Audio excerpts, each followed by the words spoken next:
It is not mentioned in the suttas that you can teach children to sing, but it's also not mentioned in the suttas that you cannot teach children to sing. So, it is better to teach children to sing good songs, otherwise they'll go and learn bad songs. You must tell the parent, you're not teaching your son or your daughter to become a monk or a nun. You're only teaching your son or daughter to become a good Buddhist lay person. Only for a monk or a nun, you cannot sing and dance. But for a lay person, there's nothing wrong. We must not be too extreme, like some religions. Certain things like worldly enjoyment for lay people, Buddha did not say lay people cannot enjoy. The Buddha said you can enjoy, but enjoy in a wise way. You enjoy not to the extent of harming others or harming yourself. It's okay. Secondly, when you enjoy, be careful not to get attached. Because in the suttas, the Buddha said, worldly happiness, once you enjoy it, there is a tendency to become attached to it. Very strong tendency to become attached to it. For example, liquor. I start consuming liquor, the feeling high, very nice feeling. Tomorrow night also I want to drink. Right? Also, if you start to drink liquor already, and all your inhibitions drop away. Things you dare not say, you dare to say when you drink liquor. Things you dare not do, you dare to do when you drink liquor. Yeah? So it's very nice. But then you have to be very careful. You get carried away usually. You have to be very careful because the standard for monks and nuns is very different from the standard for lay people. Only when you understand the Dhamma enough, then you will naturally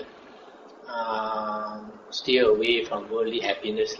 Because you find it's in the end, it's not really satisfying. It only gives you short-term pleasure. Whereas there's another type of happiness which is deep inside. If you walk the spiritual path and you lead your life so that it benefits others, then at the end of your life, even you don't have to wait for the end of your life. Even when you're walking the spiritual path, you find because you lead a life that benefits others, and you'll be very happy inside. You know you're leading a very useful life. You're not leading your life only for yourself. You're living your life for others. What's the point of living our life just for ourselves? You enjoy. At the end of it, you find all your blessings used up. Yeah. And then also in that process, very often people who only think of themselves, they harm others, they cheat others, and all that. As if you live your life for others, even though you may not be so happy, like Mother Teresa, I'm sure she has a lot of inside happiness and satisfaction, even though she was in India, living a very hard life. You can see it in her face, a lot of lines. But then it's a satisfying life. The effects of karma is very complicated. That's why the Buddha said there are 4 things that you should not think about too much. Otherwise you become a bit cuckoo. One is the power of a Buddha. Another one is the depth of jhana. Another one is world speculation. Another one is karma vipaka. Because karma vipaka depends on many factors. For example, now you have a lot of bad karma obstructing you. So you hear the sutta says that you have to do a lot of good deeds to overcome your obstructions, your bad karma. So some people think, I do charity, pausi. Then he does some charity, then he thinks he has done a lot. And after some time, he finds his problems are still the same, and he might get disillusioned. But actually, pausi, charity is the easiest thing to do. You are only giving your extra money away. Of course, you do something like Bill Gates is different. Give away 95% of your wealth, only keep 5%. But most people is the opposite. You give only 5% and then you keep 95%. Right? So your charity is not very great. On the other hand, if you keep your sila, it's better karma, better merit, more merit. It's called keeping your sila is harder to do. Right? And then if you really follow the Buddha's words, not only keep your five precepts every day, once a week also you have to keep the 8 precepts. And then after that, if you listen to the Dhamma and then you put it into practice and you meditate, this Dana, Sila, Bhavana. Dana is charity, Sila is keeping your precepts. Bhavana is developing your mind. Developing your mind is not only through meditation, so it's also involves listening to the Dhamma, learning the Dhamma. Because when you learn the Dhamma, then you get more wisdom. So you are developing your mind. Also, when you learn the Dhamma, you learn to change your character. You put away your defects, your wrong habits, evil habits. And then you cultivate good habits, change your character. That's the most important thing. If you are able to change your character for the better, become a better person. When you become a person such that people like to be near, because you are truthful, you don't cheat people, you are straightforward, you are metta, you don't have anger, you don't keep anger in your heart and all these things. And so that's the best way to impress people. So if you really change your character, that is really very meritorious. Then if you actually practice the Dhamma, then you know you're walking the right path. And then whether that karma ripens or does not ripen, you're not so greedy for the fruit of it. If you are always looking for the fruit, you do something and you expect the result, then the Buddha says your merit becomes less because you have a selfish motive. On the other hand, if you do it without expecting the result, you know that it's proper what you should do. Whether the karma ripens this life immediately or in the future life, you are not greedy for the result. Then just by doing it, you are happy already. You're happy already. And then also, if you understand the Dhamma, then you will realize that whatever evil comes to you is a result of your past karma. So you accept it. Once you accept it, it's not much of a problem. Most of the time, these things we make us suffer because we cannot accept it. When we cannot accept something, then we find a lot of dukkha. Once we accept it, it's not a problem. This is like sometimes some people are very attached to their child, and then the child passes away, and then they become so grief-stricken, sometimes to the point of becoming mentally deranged. But if they can let go, then they see that is the karma of their child. There's nothing you can do. There's nothing that anybody can do. It's the karma that the person has to bear. Then you accept it. No more problem. So in the same way, whatever problems come to us, we accept it. And then we also think about the good things that come to us. Don't only think of the bad things. And when we count our blessings, then life is not so bad now. When you compare yourselves with other people, there are many people much worse than us, right? And we should be happy.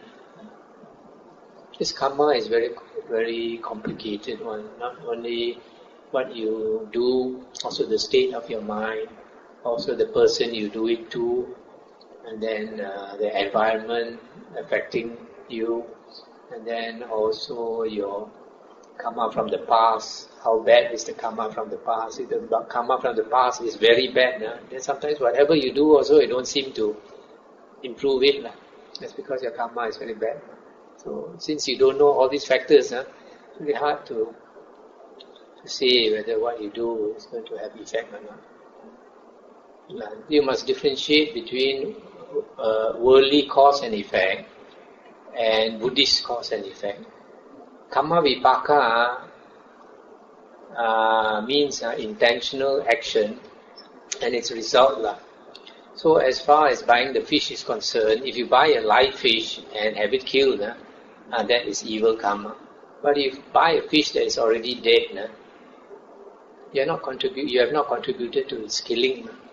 If the whole world became vegetarians, you think they won't kill animals? Animals will still be killed. People use fish as fertilizer also nowadays. So even if you don't eat the fish, people will still catch the fish and use it as fertilizer for the plants. The Buddha is a very practical person. He had the wisdom to see that you cannot stop killing in this world. The only way to stop killing is to understand the Dhamma. If you use this logic that because you eat fish, so people kill fish, then there's a lot of things you cannot do. You cannot stay in a house. Why? Because when you stay in a house, people have to make more housing estates. When people make housing estates, they have to clear huge forest areas to make housing estates, and a lot of animals die. You cannot use electricity because if you want to use electricity, the government has to make dams. When the government makes dams, then the rivers, the banks are all flooded, a lot of animals die.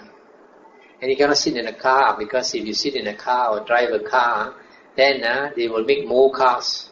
And right now, with the number of cars on the road, every day 2,000 human beings are killed on the road and countless animals. So by using a car, are you contributing to the killing of human beings and animals on the road? If you don't use car, then there's no car on the road, then no human beings are killed on the road. So you cannot use a car. I give you a simile. Okay, suppose there is a serial killer in town. Okay, and this serial killer has raped and killed many women. So much so that no women dare to go out in the streets at night. Nobody dare to go out. So the whole town is scared and everybody is crying out to the police, why don't you do your job? The police have to work very hard. And after some time, they manage to catch the killer. So there is a trial. And then after that, after the long trial, then the judge passes sentence according to the law. He is to be hanged until death. So on the appointed day and the execution day, they lead him out. And then they bring him to the place where he is to be hanged. Then they get a hangman.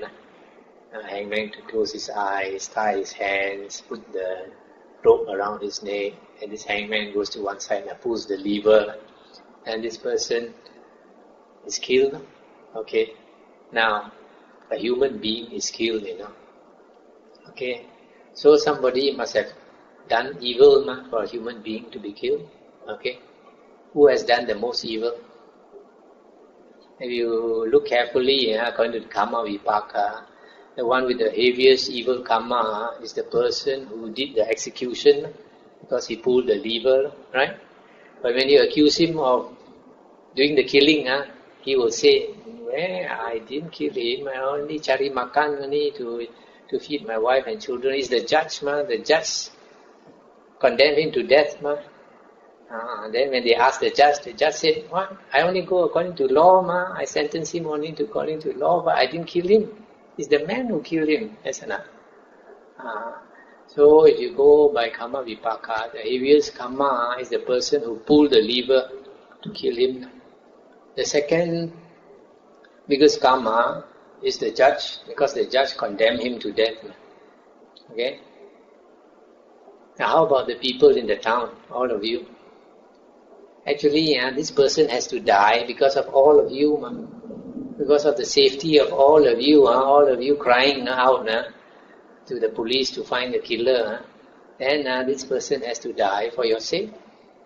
So are you guilty? Are you guilty of killing this man? Indirectly, you are responsible for this person's death, because of your safety, this person has to die, isn't it? So are you guilty? You are not guilty because you did not ask for him to be hanged.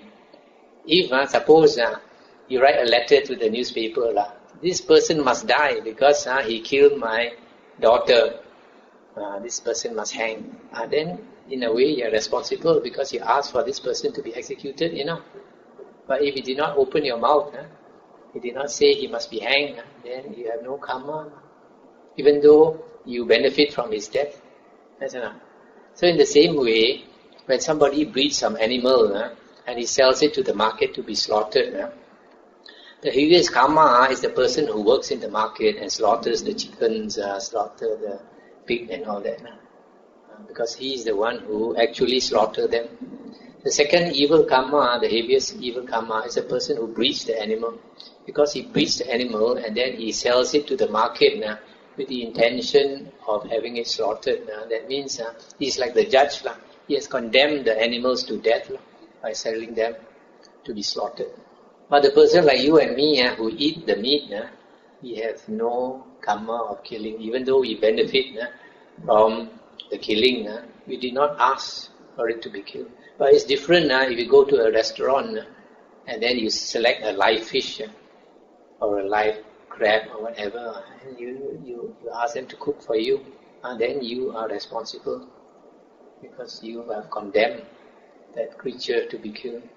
As long as you don't open your mouth, you don't ask for it to be killed, even though you are indirectly responsible, you don't have that karma.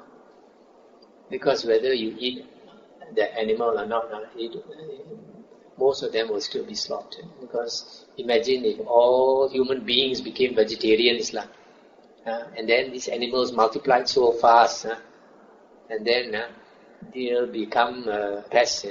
For example, like in Africa, many years ago, people used to, these poachers, they'll kill the elephants because of the tusks, isn't it, to sell. So they kill them until their numbers were quite small. So then these African countries like Kenya and all that, they make very strong laws against poaching. So strong that most of the poachers, they are not poaching. So now the elephants multiplied until so much they become a threat to human existence. They come into the villages to eat the banana trees, and then when people go and chase them, they kill human beings. Once when I was in my brother's house, I went to visit my mother. I saw on the National Geographic or one of these shows, these elephants, they are very smart, If they know certain houses, these people came to chase them away. At night they come and they kill the man. They come, they know there's somebody in the house. They go there and kill the man.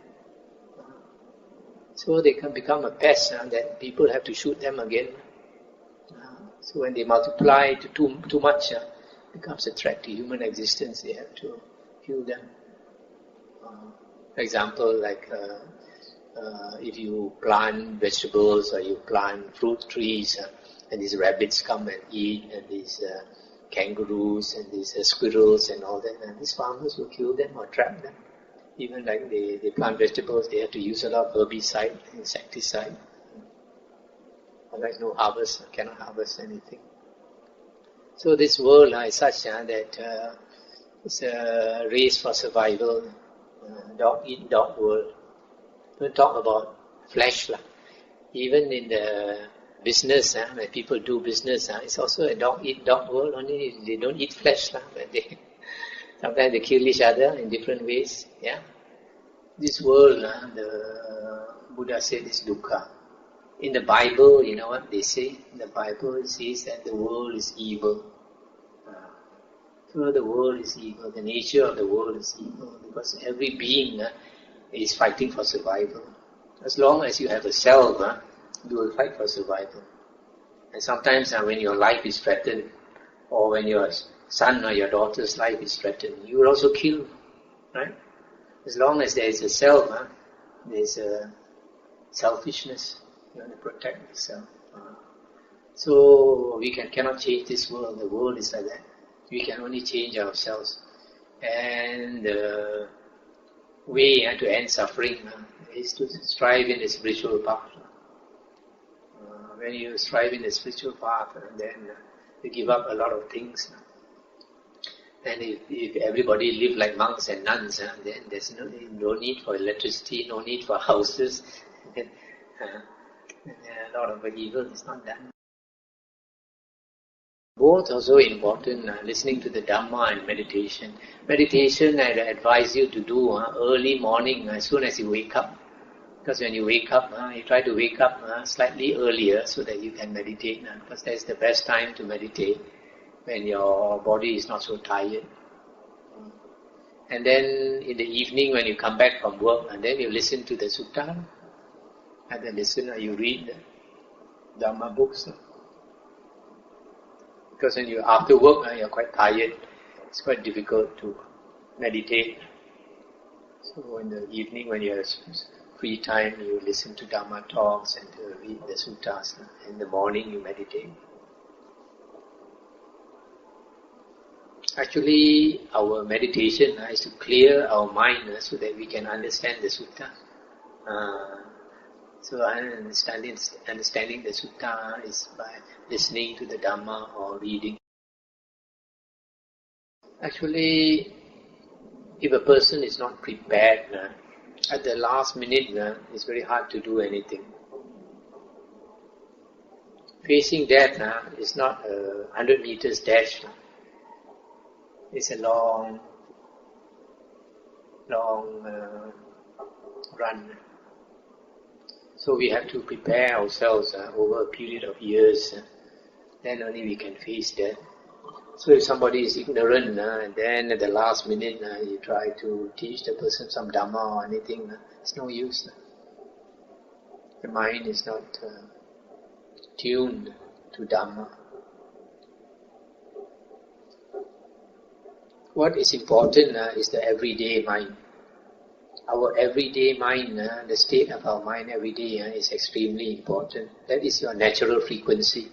So when we die, the doctor will examine your breath, you stop breathing, and examine your pulse, your heart has stopped beating, and then the doctor will say, oh, this person is dead. Actually, that person is not dead because the mind is still going on. And the mind may go on for another 1 hour or 2 hours or 3 hours. During those moments, that person is not conscious of the outside world. That person is only conscious of whatever is in his mind. So the mind is in a state of dreaming. So that state depends on your everyday mind. If a person is always chasing after worldly things, then when that person is dying, he will also think about all the worldly things. And if that person is a bad-tempered, violent type of person, then that last minute, his thoughts will be fighting and all that, will be reborn as an animal probably. But if that person is a cultured person who practices the Dhamma, who loves the Dhamma, then when that person is dying, his thoughts will be on Dhamma. And the Buddha said that kind of thoughts will bring you up to a good rebirth. So whatever you say to that person at that last minute is no use. When his eyes are open, when his ears are open, he can listen to whatever you say. The moment his heart stops beating and he stops breathing, then his thoughts will run. And those thoughts have nothing to do with your talk. Those thoughts are his everyday thoughts. And his everyday thoughts will bring him to his rebirth. So doesn't matter what you say to him in the last moment, doesn't matter at all. Most of us, especially lay people, we chase after different things in life. When you are young, you want to have a good education. After you have a good education, you want to have a good partner. After you have a good partner, you want to have nice children. Then at the same time, you want to make a lot of money. And then you want to get a nice big house to stay in, nice car to drive, etc. Then at the end of life, you find all these things are not important. At the end of life, when you are dying, what is important to you? Firstly, the good deeds that you did, to others. Secondly, the evil deeds that you did to others, you'll be very remorseful. Thirdly, the things that could have made you advance spiritually, the steps or the spiritual path, if you did not make enough effort after having come to the Dhamma, knowing the Dhamma, and you did not make enough effort, you will also regret very much. A few years ago, there was a man from Kuala Lumpur who came to our Dhamma monastery to stay for 2 weeks. And everybody liked him because he was a very good cook. He was very popular with people. But then he came, he was not used to monastery life, not used to not having dinner. So he didn't keep his precept very well. He can hide some biscuit in his kuti to eat at night, which I later found out. So after that, he left. And maybe he thought monastery life is too difficult. At night also no dinner. So he didn't come back. Then a few years later, maybe 4 years later, 3 or 4 years later, he came back one day. Then I looked at him and I said, "What happened to you?" Because his face was dark, very dark.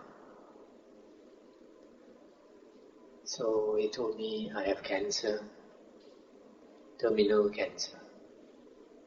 He said, "I came back to say I regret very much.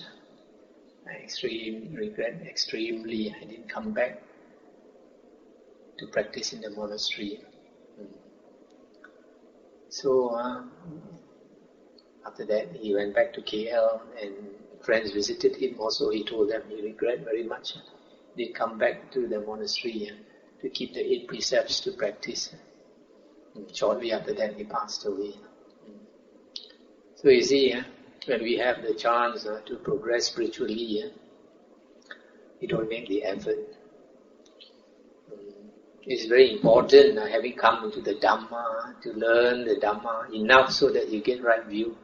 Because once you get right view, you are secure.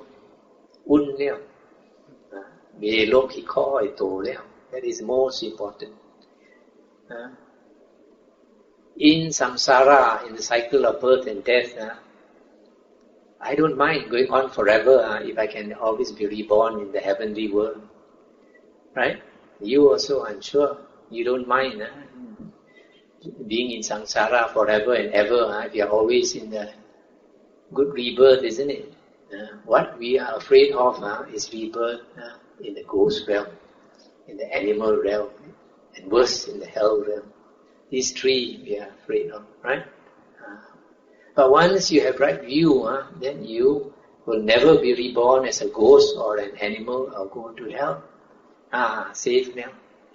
Then slow boat out of samsara also never mind. Right? Once you have become an Arya, I think your contact, your merit is so great. Even you come back as a human being also, I think you'll have a good life. And many of the Buddha's disciples, sons of the very rich men in town, right? Having 4 wives, plenty of slaves. Go to heaven also 500 Devis as your wife. So it's very important now that we have come to the right Dhamma, the true Dhamma, to make an effort. If you don't make an effort, then when you are passing away, that will be your greatest regret. Because human life is very difficult to get. And our human life here will determine the next many lifetimes. It does not only influence your next life, it influences many lifetimes after that. Because in this human birth, we create a lot of karma. When you are born in other realms, you reap the effects of your karma as a human being. In heaven, you don't create much karma. You only enjoy, use up your good karma.